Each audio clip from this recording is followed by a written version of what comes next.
2026 মাধ্যমিকের দিকে লক্ষ্য রেখে শিক্ষা সহজের আজকের পর্বে আবার আলোচনা করছি বাংলা ব্যাকরণের উপর থেকে 10টি ছোট প্রশ্ন।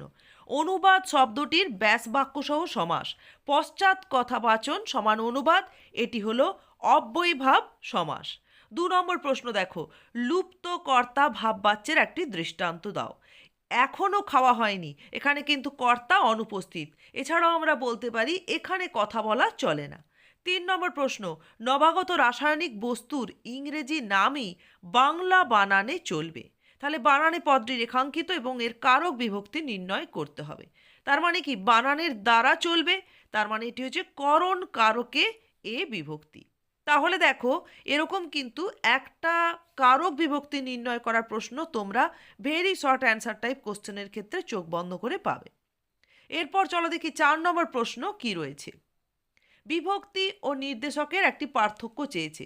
এখানে পার্থক্যে আমি আগে নির্দেশকের বৈশিষ্ট্যটা লিখে ফেলেছি, কিন্তু তোমরা চেষ্টা করবে আগে বিভক্তি থাকলে বিভক্তির বৈশিষ্ট্য লিখবে, তারপরে নির্দেশকের বৈশিষ্ট্য লিখবে। তাহলে নির্দেশকের ক্ষেত্রে কি হয় না, বাক্যস্থ পদের সঙ্গে যুক্ত হয়ে পদের মধ্যে সম্পর্ক নির্দেশ না করে পদের সংখ্যা বা পরিমাণ নির্দেশ করে থাকে।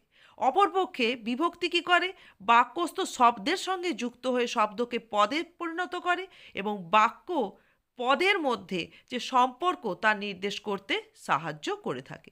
এভাবেই আমরা বিভক্তি আর নির্দেশকের পার্থক্য চিহ্নিত করব।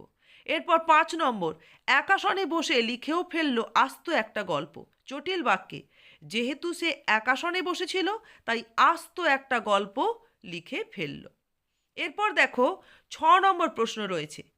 এখানে আমরা দুভাবে করতে পারি। মুন্সিজি পত্র বাছিতে লাগিলেন, কর্মবাচ্যে। মুন্সিজির দ্বারা পত্র বাছা হইতে লাগিল, দ্বারা বললে মুন্সিজির হবে, আর মুন্সিজি কর্তৃক পত্র বাছাই করা হইতে লাগিল। যদি আমরা কর্তৃক অনুসর্গ ব্যবহার করি তখন কিন্তু কর্তার সঙ্গে র বিভক্তি সংযুক্ত হবে না, আর যখন দ্বারা অনুসর্গ ব্যবহার করব তখন কর্তার সঙ্গে আমরা র বিভক্তি যুক্ত করব। তাহলে দ্বারা আর কর্তৃক এই দুটি অনুসর্গ ব্যবহারের সময় তোমাদের সচেতন থাকতে হবে। এরপর 7 নম্বর প্রশ্ন, মিথ্যেবাদী কোথাকার নির্দেশক বাক্যে রূপান্তরিত করতে হবে। তুমি একজন মিথ্যেবাদী, এখানে কর্তাকে অনুসারী করে কিন্তু আমরা বাক্যকে একেবারে উপস্থাপন করব। এরপর 8 নম্বর প্রশ্ন, দেখে আশ্চর্য বোধ হলো, কর্তৃবাচ্যে হবে কিন্তু 3ভাবে। আমি দেখে আশ্চর্য বোধ করলাম, অথবা সে দেখে আশ্চর্য বোধ করল, অথবা তারা দেখে আশ্চর্য বোধ করল।